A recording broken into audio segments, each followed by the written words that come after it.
countries to voluntarily restrain their own pollution and seeks to hold the U.S. and other industrialized countries to a higher standard. All you need to know is that this line of argument is bullshit. The reason why we needed to curb back more on carbon emissions is because we do more carbon emissions.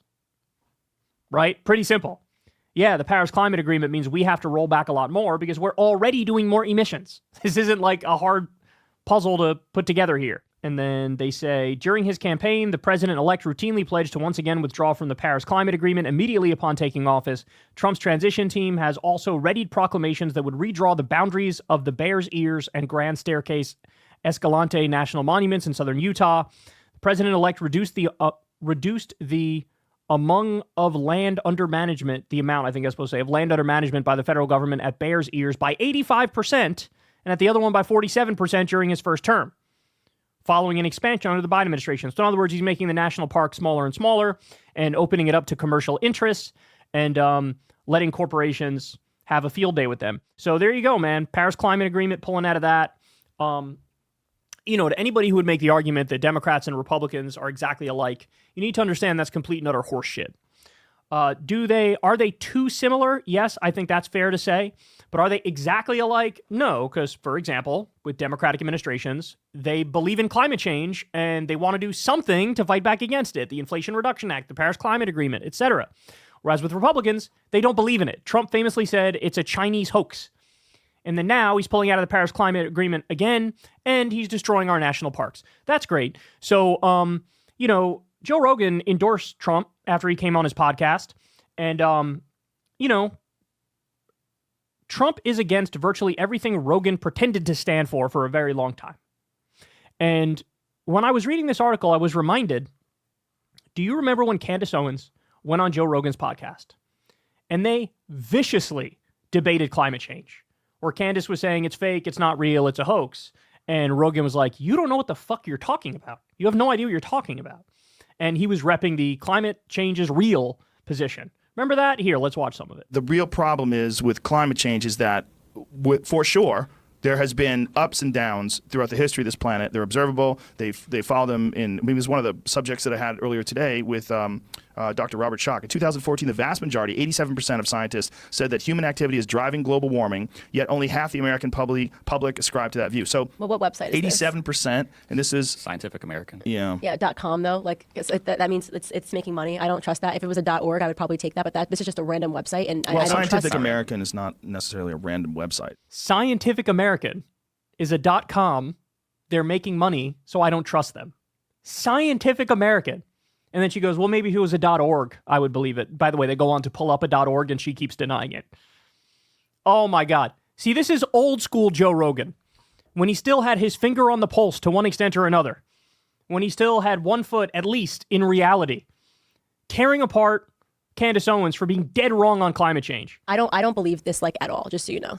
You don't believe it at all? I mocking her to her face for not believing in climate change. I genuinely don't believe it. I know you do, but I genuinely don't believe it. I believe most of the time the consensus of scientists that are studying the data. Right. And so what they're doing is But do you remember all of the stories that came out about the scientists that said that when they tried to present their evidence to show they were basically just getting shut down at every corner?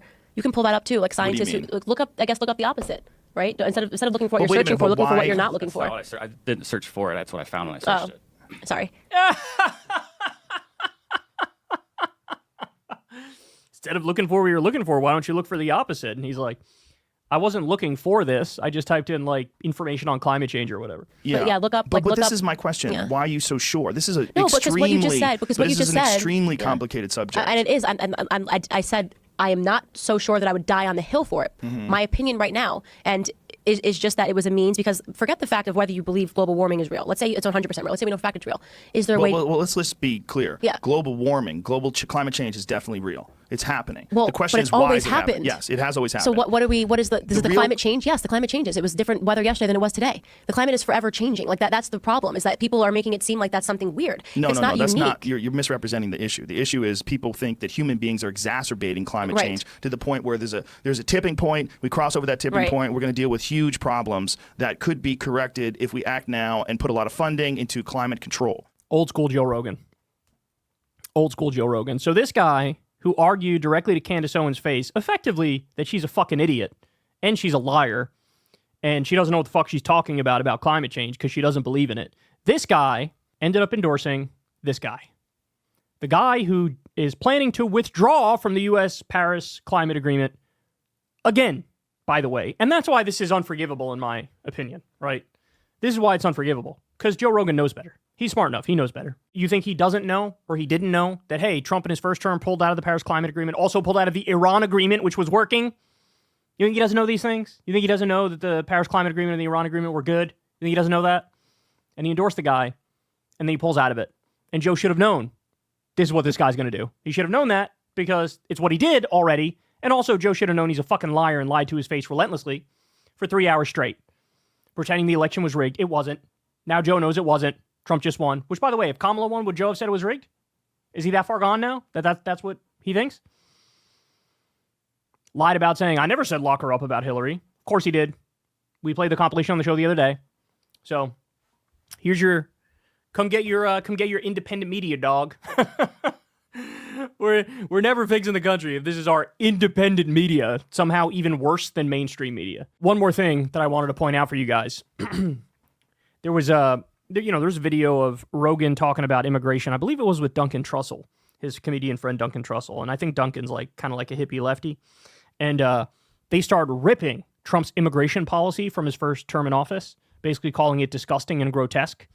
And Rogan has now endorsed Trump. And oh, would you look at this report? Stephen Miller will serve as White House Deputy Chief of Staff for policy under Trump. Miller has discussed a turbocharged program of denaturalization that is removing the citizenship of citizens who immigrated to the U.S. to engage in mass deportations. So in other words, not only are they talking about mass deporting undocumented immigrants, they are also talking about denaturalizing people who are legal immigrants and deporting them. Any thought on that, Joe? Got anything to say about that? Any disagreements? You want to call it disgusting and grotesque like you did in the first term when he was doing family separation, where you accurately and correctly called out that it's fucked up? What do you think about naturalized citizens who are legal immigrants being denaturalized and deported? What do you think about a mass deportation program, even if it does only, let's say for argument's sake, which it won't, but let's say for argument's sake, it'll only be the undocumented immigrants that they mass deport? What do you think about the fact that the overwhelming majority of them are not criminals? What do you think about the fact that the overwhelming majority of them are just trying to make a better life for them and their families, and they're working hard? They pay more into the government, pay more in taxes than they receive in benefits. What do you make of that? Should those people be deported? Are they a problem? My guess is he won't address any of this at all in any way, shape, or form, because it's kind of uncomfortable now that he endorsed this guy, and now that basically his entire friend group are little Trump sycophants who don't know their fucking ass from their elbow when it comes to policy, and so he'll probably just shut the fuck up and not bring it up. There's your bold new media truth teller. Hey y'all, do me a favor and like and subscribe. It helps out big time in the algorithm. Click the bell as well for notifications when videos drop, and watch that video on screen right now. You know you want to.